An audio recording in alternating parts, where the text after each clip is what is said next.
여러분, 제가 종종 그 영화 밀양을 예화로 드는 경우들이 많이 있는데, 그 2007년에 개봉했던 이 밀양이라는 영화를 보면 여주인공이었던 신혜가 남편을 교통사고로 잃고 한 시골 산골 마을로 아들과 함께 이제 새로운 삶을 위해서 오게 되어지거든요. 그런데 그곳에 와서 조금 있는 척을 해요.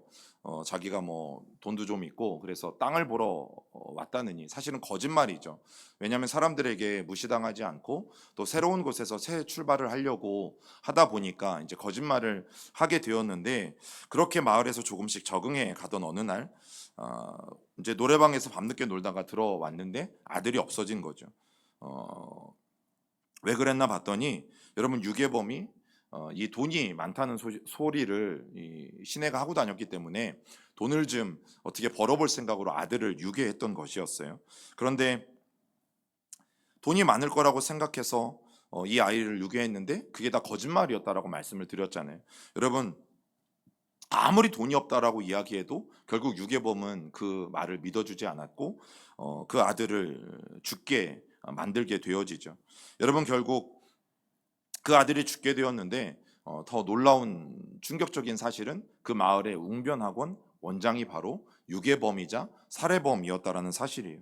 여러분, 그 사고로 이 신혜라는 주인공이 이제 정신나간처럼 살게 되다가 우연히 김 집사님을 만납니다. 우리 교회도 김 집사님들이 계시죠.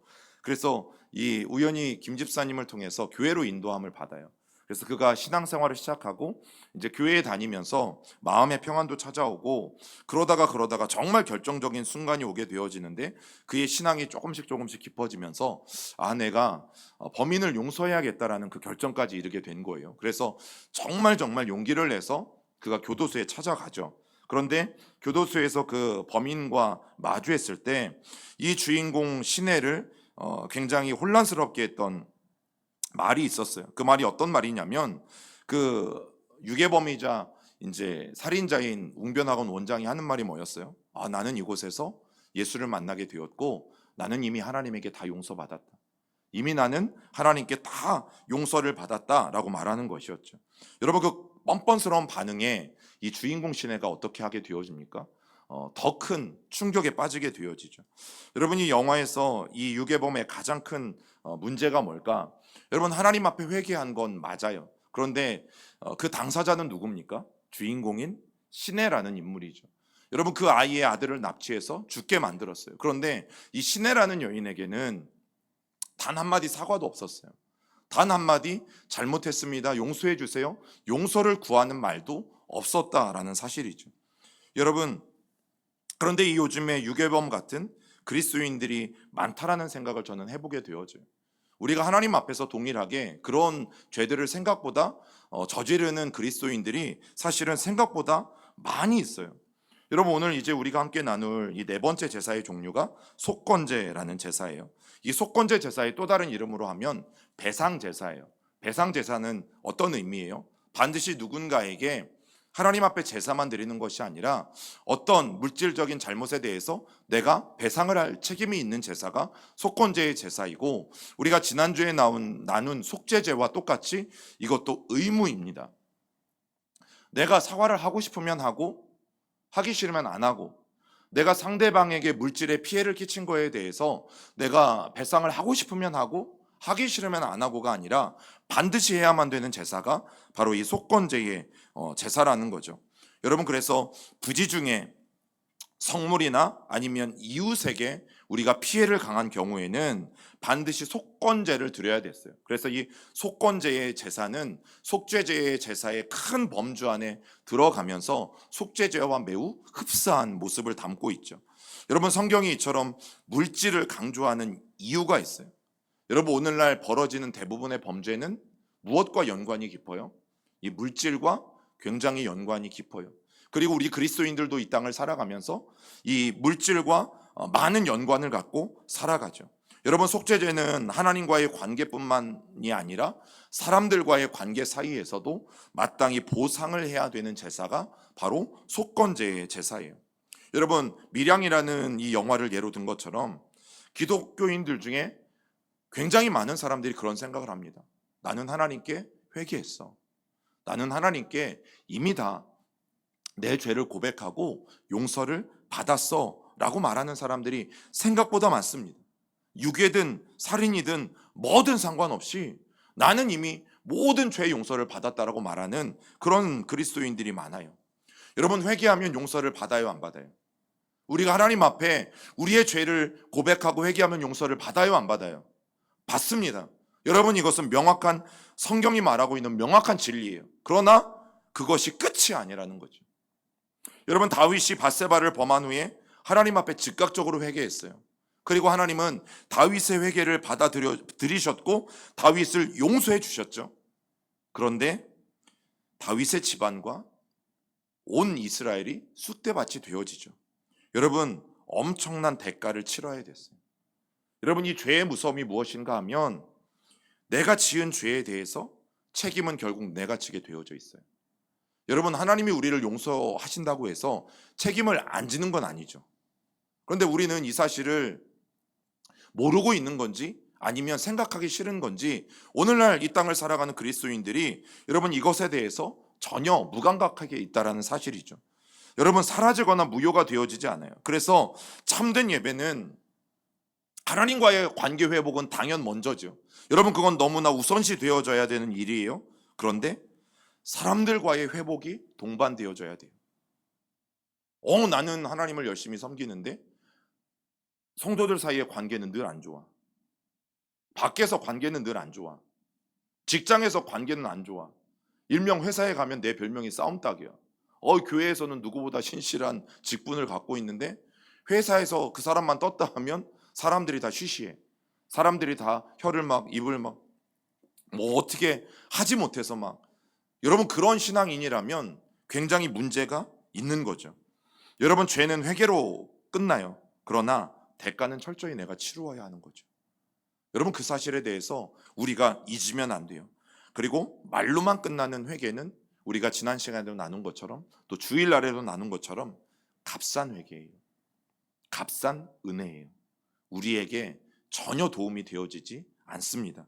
여러분, 그러면 오늘 우리가 이제 속건제에 대해서 조금 더 깊이 있게 살펴보길 원하는데, 여러분, 속건제는 특별히 물질과 관련된 죄를 속하기 위해서 드리는 제사예요. 그래서 속죄를 위한 제사라는 의미에서 여러분 속죄제와 동일한 의미를 지니고도 있어요. 그러나 중요한 차이점은 이 속죄제는 돌이킬 수 없는 우리들의 죄. 그러나 속건제는 우리가 충분히 기회가 있고 충분히 보상할 수 있고 그리고 충분히 갚을 수 있는 바로 그런 죄에 대해서 속건제라는 표현을 써요. 여러분, 죄는 두 종류의 죄가 있을 거예요. 돌이킬 수 없는 죄가 있고 돌이킬 수 있는 죄가 있고, 조금 전에 말씀드렸던 다윗을 예로 들면 여러분, 다윗이 밧세바의 아내인 충신 우리아를 죽이게 되어지잖아요. 그럼 다윗이 하나님 앞에 회개합니다. 그러면 우리아가 살아 돌아올 수 있어요, 없어요? 없잖아요. 여러분, 이거는 돌이킬 수 없어요. 여러분, 이런 죄는 하나님 앞에 다윗이 온전히 속죄의 제사를 드림으로 나아가야 되는 것이 맞는 거예요. 자, 그런데 제가 어떤 사람에게 10만 원의 손해를 입혔어요. 10만 원의 피해를 입혔어요.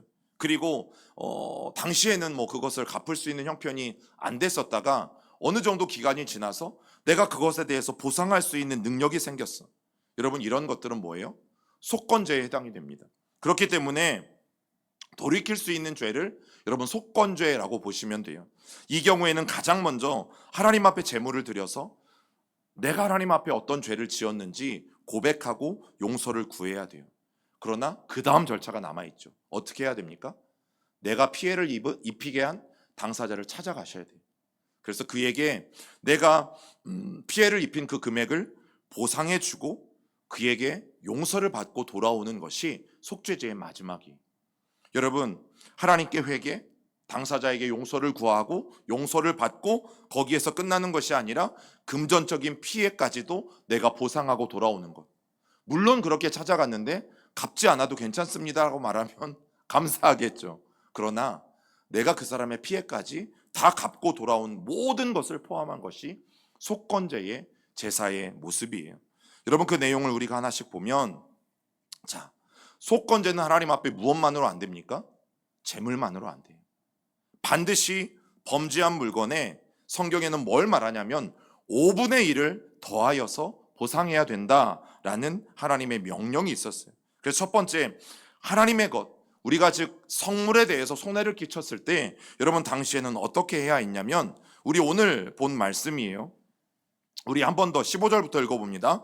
누구든지 여호와의 성물에 대하여 부지 중에 범죄하였으면 여호와께 속건제를 드리되 내가 지정한 가치를 따라 성수의 세겔로 몇 세겔 은혜에 해당한 흠없는 순양을 양떼 중에서 끌어다가 속건제로 드려서 성물에 대한 잘못을 보상하되 그것에 5분의 1을 더하여 제사장에게 줄 것이요 제사장은 그 속건제의 순양으로 그를 위하여 속죄한즉 그가 사함을 받으리라.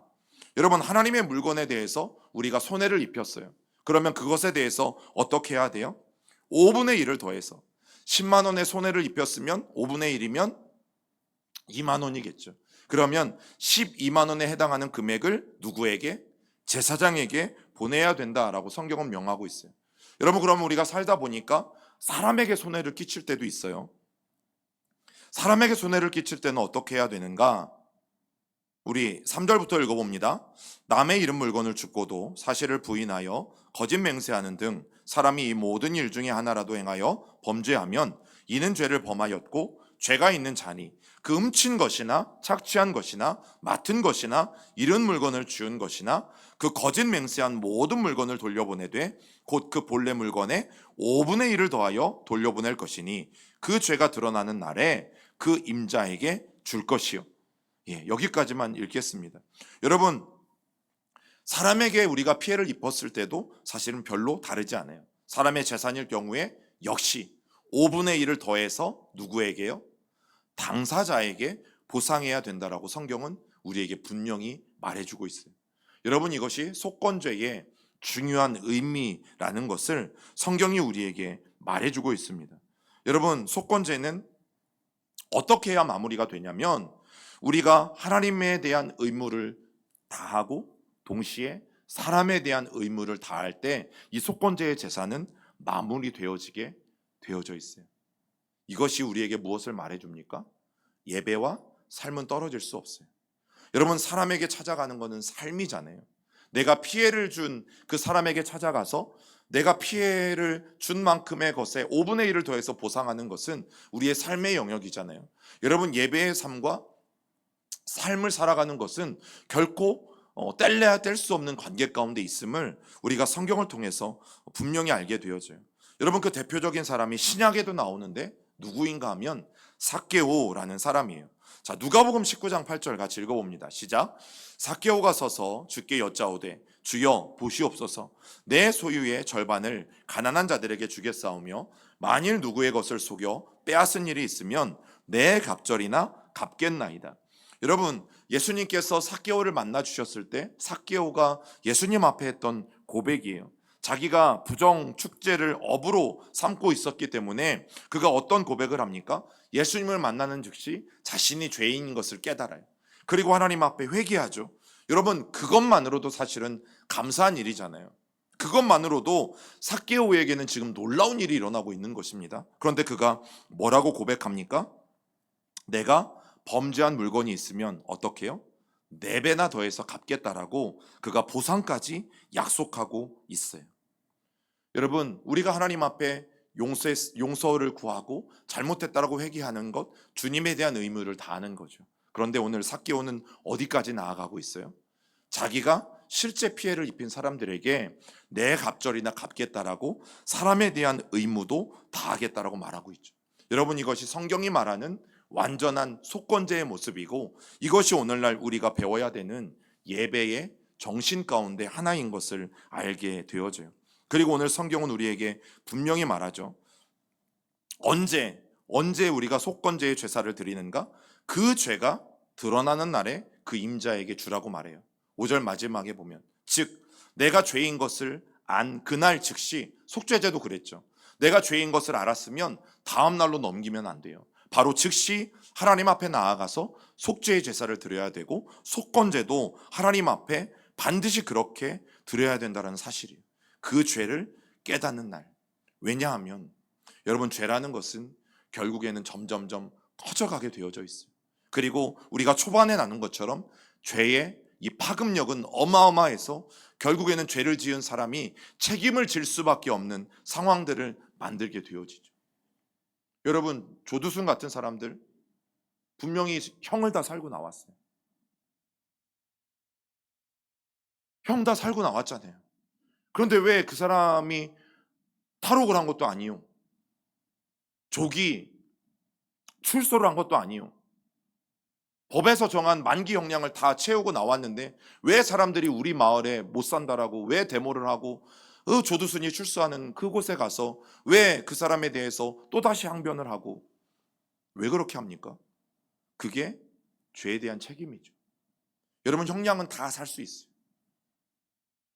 그러나 그 형량을 다 맞췄다고 해서 그 죄에 대한 책임이 끝나진 않죠.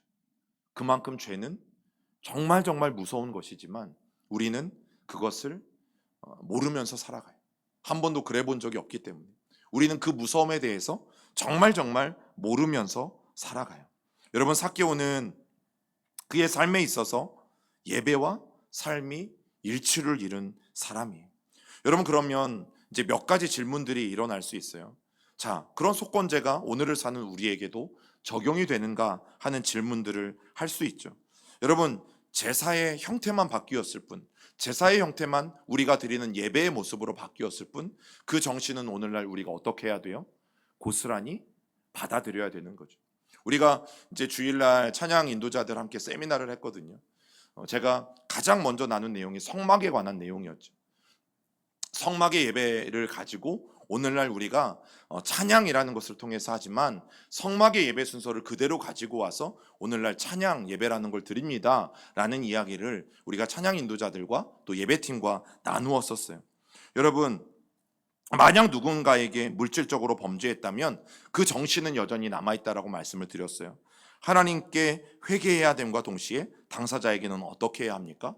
반드시 보상하셔야 돼요. 여러분, 반드시 보상하셔야 돼요. 자, 그런데 두 번째, 그런 사람들이 있어요. 보상하려고 해도 경제적으로 불가능할 형편일 때가 있죠. 여러분, 제가 뉴스에서 그런 할머니를 봤어요.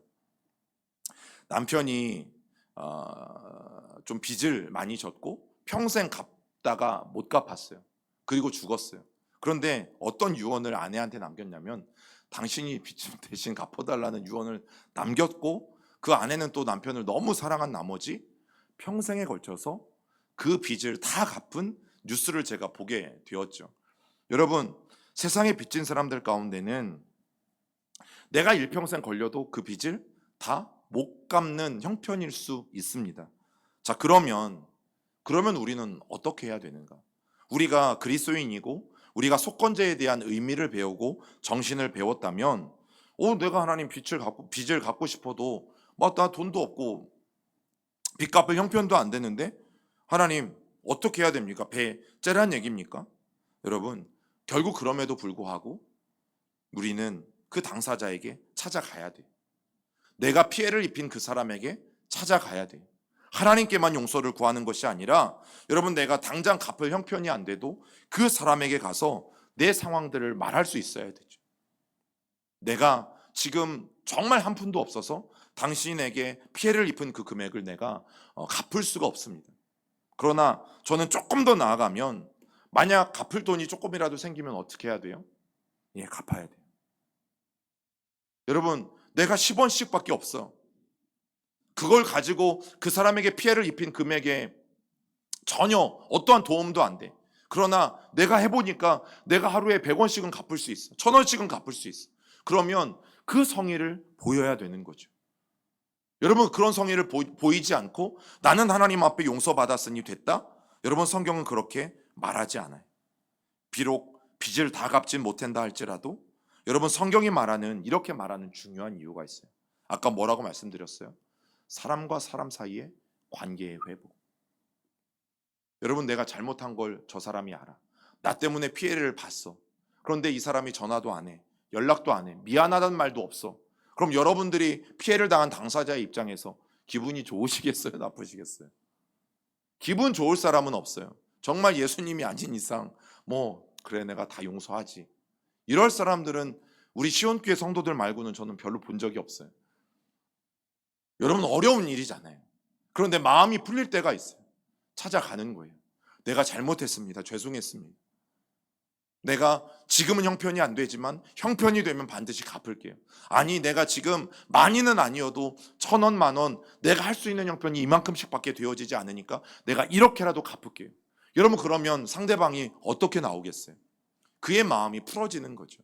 여러분 하나님이 정말 우리에게 바라시는 것이 무엇인가 하면, 그래서 우리에게 돈이 없을 때라도 속건의 의무를 요구하시는 것은 우리가 그런 사람들에게 찾아갔을 때 몰매를 맞거나 아니면 모욕을 당하게 내버려 두시기 위함이 아니라, 여러분 그렇게 하나님의 말씀에, 하나님의 명령에 우리가 순종할 때 하나님이 그 믿음을 보시고 결국에는 그런 속건제의 제사를 드리는 사람을 책임져 주신다라는 사실이죠. 여러분 그러면서 세 번째 그렇게 질문합니다. 하나님이 결국 책임져 주실 건데 그럼 굳이 가서 당사자에게 사죄를 해야 합니까? 하나님이 알아서 다 해주시면 좋은 것 아닙니까? 여러분 이건 참 진짜 인간으로서 어떻게 생각하세요? 네, 너무한 거죠 이거는. 왜 지가 잘못해놓고 하나님한테 다 시켜? 왜 잘못은 내가 해놓고 하나님한테 다 시켜요? 여러분 이런 마음 자체가 사실은 우리 가운데 있어서는 안 되는 마음인데 왜 하나님께서 찾아가게 만드시는가? 여러분 내가 잘못한 걸 깨달아야 다음에 할까요? 안 할까요? 안 하죠. 여러분 우리가 TV에서 영화나 드라마를 보잖아요. 그런데 영화나 드라마에 나오는 내용들이 어떤 과장이 조금 섞여 있긴 하지만 실제 우리의 삶에서 벌어지고 있는 일이라는 거 여러분 아세요? 흔히 나오는 대기업의 이 버릇없는 이런 아들들이나 이런 딸들이나, 여러분 보세요. 잘못을 저질렀을 때 아빠 엄마가 나서서 어떻게 합니까? 돈과 권력으로 무마해 주죠. 그러면 그렇게 무마된 자식들이 어떤 마음을 가져요? 자기가 미안한 마음을 가져요? 아니잖아요. 계속해서 합니다. 더 큰 일을 합니다. 점점점 더 큰 범죄를 저지르면서도 결국에는 어떤 사람이 돼요? 자신의 잘못에 대해서 인정하지 못하는 사람이 되죠. 여러분 하나님이 창피하고 모욕을 당할 수도 있고 문매를 맞을 수도 있음에도 불구하고 결국 당사자를 찾아가서 우리로 하여금 관계의 회복을 원하시는 이유가 어디에 있냐면 여러분 바로 거기에 있어요. 내가 비록 금전적인 배상은 하지 못한다 할지라도 여러분 이런 상황을 통해서 제사를 드리는 내가 무엇을 깨닫게 되어지냐면, 그러면 안 되는구나. 내가 다른 사람들에게 이렇게 물질적인 피해를 주는 것은 너무너무 어렵고 힘든 일이구나. 그 사람에게도 힘들고 또 그 죄를 회복하는 과정에 있는 나도 힘들고, 그렇기 때문에 뭐라고 이야기하는 거예요? 하나님은 힘들고 어렵더라도 네가 다시 찾아가야지만 다음에 그런 죄를 되풀이하지 않는다라는 것을 우리에게 분명히 말해주는 거죠. 여러분 영화 밀양을 말씀드렸지만 나 때문에 피해를 입은 사람은 여전히 지금 죽은 아들 때문에 고통받으며 살아가고 있잖아요. 근데 나는 회개했어 그러면서 출소해서 여기저기 또 교회마다 간증을 하고 다녀요. 여러분 이런 모습을 우리가 바라볼 때 여러분들은 은혜가 되시겠어요? 아니면 여러분들이 당사자면 미쳐버리시겠어요? 당사자인 나에게는 단 한 번도 와서 사과하지도 않고 잘못했다고 말하지도 않고 용서를 빌지도 않아놓고 하나님께 회개했다고 새 사람이 됐다고 온 동네 방네 다니면서 간증을 하고 다닌다? 여러분 말이 안 되는 이야기죠. 이런 사람은 쉽게 또다시 똑같은 범죄를 저지를 수밖에 없어요. 여러분 따라서 하나님은 인간에게 속건 의무를 명령하시는 것은 우리를 골탕 먹이시려는 게 아니에요. 우리에게 창피를 주려고 하시는 것도 아니에요. 우리에게 정말 하나님을 따르는 신실한 신앙인으로 바로 서게 하시려는 하나님의 사랑의 또 다른 모습인 것을 여러분 우리는 분명히 기억해야 되죠. 성경에 그런 예가 나옵니다. 바로 바울과 오네시모 사이에 그런 일이 있었어요. 여러분 바울이 로마의 감옥에 갇혀 있을 때 같은 감방 동기가 누구였냐면 오네시모라는 사람이었어요. 그런데 이제 감방에서 같이 지내면서 서로 어떻게 살아왔는지 이야기를 하게 되어지잖아요. 근데 이 오네시모가 그 감방 안에서 바울에게 세례를 받습니다. 바울을 통해서 예수님을 만나게 되어집니다. 자, 그러다가 바울과 친해지면서 정말 주님께 회개하는 심정으로 이 오네시모가 왜 감옥에 들어오게 됐는지 자기의 과거에 대해서 말하기 시작했어요. 어떤 내용이었냐면 자기는 원래 빌레몬이라는 사람의 노예였대요.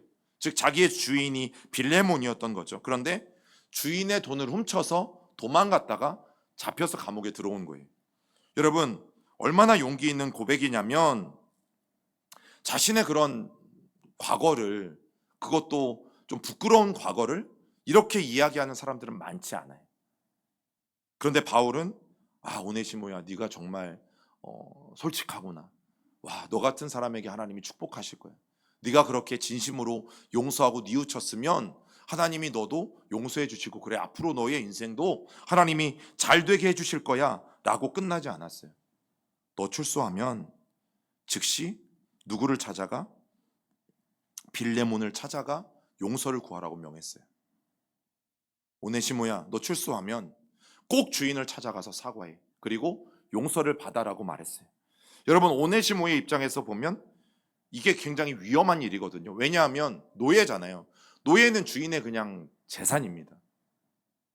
여러분, 그렇게 찾아갔을 때 이 오네시모가 괘씸해서 빌레몬이 죽여버리라고 하면 그냥 그 자리에서 죽으면 끝나는 그런 인생이 노예의 인생이에요. 그런데다가 주인의 돈까지 훔쳐가지고 도망 나온 거잖아요. 여러분들이 오네시모의 입장이라면 주인을 찾아갈 용기가 나겠어요? 안 나겠어요? 안 나는 거죠. 여러분, 그런데 바울이 이 오네시모에게 주인을 찾아가 직접 사죄할 것을 명령하면서 그냥 보낸 건 아니었어요. 바울이 오네시모의 주인인 빌레몬에게 편지를 썼어요. 오네시모를 용서해 주십시오. 제발 그를 다시 받아주십시오. 간청하는 편지를 썼어요. 여러분, 피가 마르는 그 과정을 거쳐야지만 오네시모는 새 사람이 될 수 있어요. 그 과정이 없으면요, 이 감옥에서 출소하게 되면 또다시 어떻게 할까요? 또다시 똑같은 일을, 자기의 필요에 의해서 똑같은 일을 하면서 돌아다닐 것을 바울이 너무나 잘 알았기 때문이에요. 여러분, 바울이 오네시모를 너무너무 사랑해서 인간에게 속건제를 명하시는 하나님의 마음으로 정확하게 이야기해 주었다라는 것을 여러분, 우리는 속건제의 삶을 통해서 기억할 수 있어요. 그러면서 네 번째 질문이 또 나올 수 있죠. 보상하고 싶어도 내가 보상해야 될 사람이 없어졌습니다. 어찌된 영문인지 제가 다 수소문했어도 이 사람이 죽어버렸는지 해외로 이민을 갔는지 더 이상 찾아볼 수 없습니다. 와, 할렐루야죠. 내가 돈을 갚아야 되는데 돈을 갚을 사람이 없어졌네. 자, 성경은 그렇게 호락호락하지 않아요. 민수기 5장 7절 8절 읽습니다.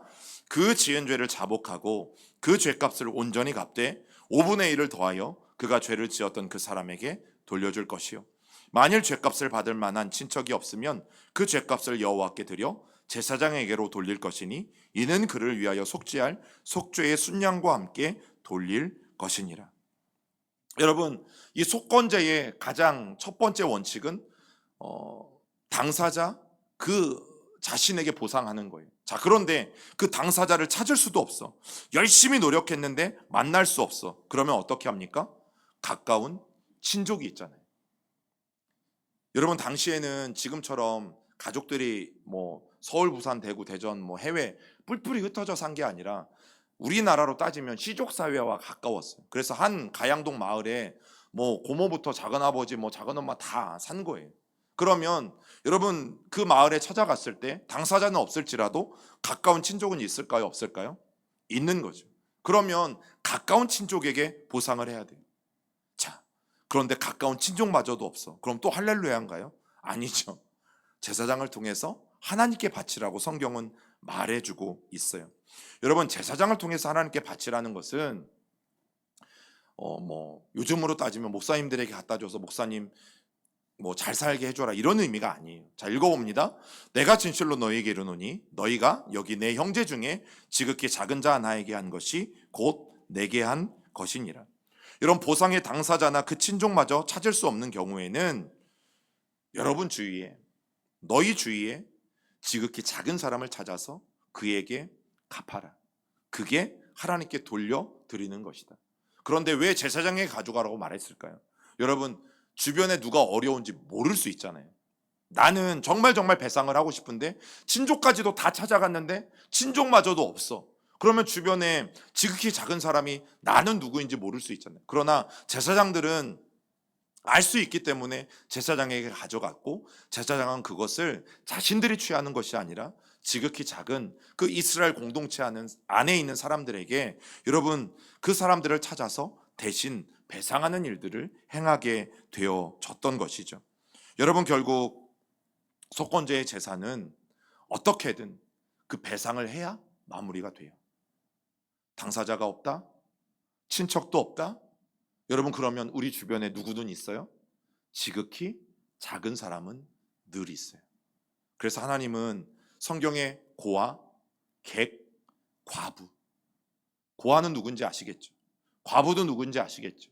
객은 누구예요? 우리나라로 따지면 수많은 외국인 노동자들, 나그네들, 그 땅 거류민이 아닌 사람들, 즉 이스라엘 백성들이 아닌 사람들, 이 세 부류의 사람들은 당시 고대 이 성경 시대에서 늘 보호받지 못하고 무시당하는 그런 계층이었어요. 그런 사람들은 늘 존재했단 말이죠. 하나님은 그들을 돌아보는 것을 소홀히 하지 말 것을 분명히 말씀하고 계시다라는 사실이에요. 여러분, 땅끝에서 오다라는 이 작가로 유명한 김성일 이 선생님이 주님을 영접한 뒤로 자기의 삶에 이 일을 하기 시작했어요. 내가 물질적으로 잘못해서 피해 입힌 사람은 없는지, 그래서 그 사람들을 자기가 기억하기 시작했고, 과거가 어찌 됐든 또 기간이 얼마나 오래됐든 상관없이 속건제의 행위를 자기가 해나가기 시작했어요. 그래서 하나님이 어쩌면 이 김성일이라는 작가님을 귀하게 쓰고 계신지도 모른다라는 생각이 드는 거죠. 여러분, 우리가 하나님 앞에 예배드리고 우리가 기뻐하고 있는 동안 어때요? 혹 내가 과거의 잘못과 실수로 여전히 아파하고 고통당하고 있다는 사람들이 있다면, 고통당하고 있는 사람들이 있다면 우리는 당장 어떤 제사를 드려야 돼요? 속건제의 제사를 드려야 되죠. 그래서 성경이 너희가 제물을 드리다가 화해할 만한 일이 생각나거든, 어떻게 하라고 하셨어요? 얼른 가서 그 사람과의 관계를 회복하는 것이 중요하다라고 성경은 분명히 말하고 있죠. 여러분, 우리는 너무 때로는 이원론적인 삶을 살아요. 이분법적인 삶을 살아요. 예배는 거룩한 것이고 우리의 일상은 거룩하지 못한 것이고. 그럼 제가 강조하잖아요. 일상을 살 필요가 없다니까요, 여러분. 거룩하지 않은 일상을 왜 삽니까? 예배는 거룩하고 기도는 거룩하고 찬양은 거룩하고 말씀 보는 건 거룩한데 내가 하고 있는 일은 거룩하지 않으면 그 죄 짓는 일을 왜 하면서 날마다 회개합니까? 안 하는 게 낫지. 여러분, 중세시대의 수도사들처럼 여러분들도 높은 꼭대기에 올라가시거나 산속에 들어가시거나 해야죠, 그러면. 그런데 기독교는 그게 아니잖아요. 여러분, 나만 하나님과 좋은 관계를 맺고 잘 살면 되는 게 아니잖아요. 그게 중세시대 어떤 수도원과 기독교의 가장 큰 단점이었어요. 나는 혼자 하나님 앞에 거룩하고 하나님 앞에 죄 짓지 않기 위해서 금욕하면서 자기들끼리 막 광야 같은데 산 꼭대기에 모여 살았어요. 그리고 음식도 두레박 같은 걸 내려가지고, 여러분, 꼭대기에 사람이 웬만한 사람들 못 올라가니까 그걸로 내려서 음식도 받아 먹고 그렇게 살았어요. 그런데 중요한 건 뭐예요? 내가 그렇게 믿은 하나님, 내가 그렇게 만난 하나님 어떻게 전해요? 못 전한 거죠. 여러분, 그게 중세시대의 가장 큰 어떤 신앙의 단점이었어요. 나는 하나님과 더 가까워지기 위해서 최대한 산 꼭대기로 올라갔어요, 여러분. 그런데 문제는 뭐예요? 예, 이 삶으로 못 내려오는 거죠. 그런데 우리의 신앙이 충분히 그럴 수 있는 거죠. 분명히 말씀드렸어요. 우리가 주님의 이름으로 모인 하나님의 사람들이 열심히 국수를 삶아서 같이 밥 먹는 것 거룩한 일이에요? 거룩하지 않은 일이에요? 거룩한 일이죠. 너무너무 거룩한 일이죠. 그 귀한 일들을 우리가 하지 않으면 안 되는 것이, 여러분, 당장 그런 사람이 생각나거든. 우리도 속건 제사를 드려야만 돼요. 왜냐하면 그것이 우리에 대한 하나님의 사랑의 요구인 동시에 또 저와 여러분들이 하나님에 대해서 그 요구에 대해서 응답하는 행위이기 때문이에요. 예배는 하나님이 우리에게 예배를 명하시고 하나님의 백성들이 그 하나님의 명하심에 따라서 올려드리는 게 예배거든요. 하나님은 우리에게 말씀하시고 우리는 그분에게 마땅한 것들을 올려드리고, 여러분, 하나님은 우리에게 말씀하시고 또 우리는 마땅히 하나님의 말씀에 따라 하나님이든 사람이든 마땅히 배상하고 우리의 책임을 다하는 것. 여러분, 이런 일들이 일어날 때에 우리의 예배가 진짜 예배가 되어지는 거죠. 성경은 계속 그것을 강조하고 있어요. 예배와 삶은 분리되지 않는다.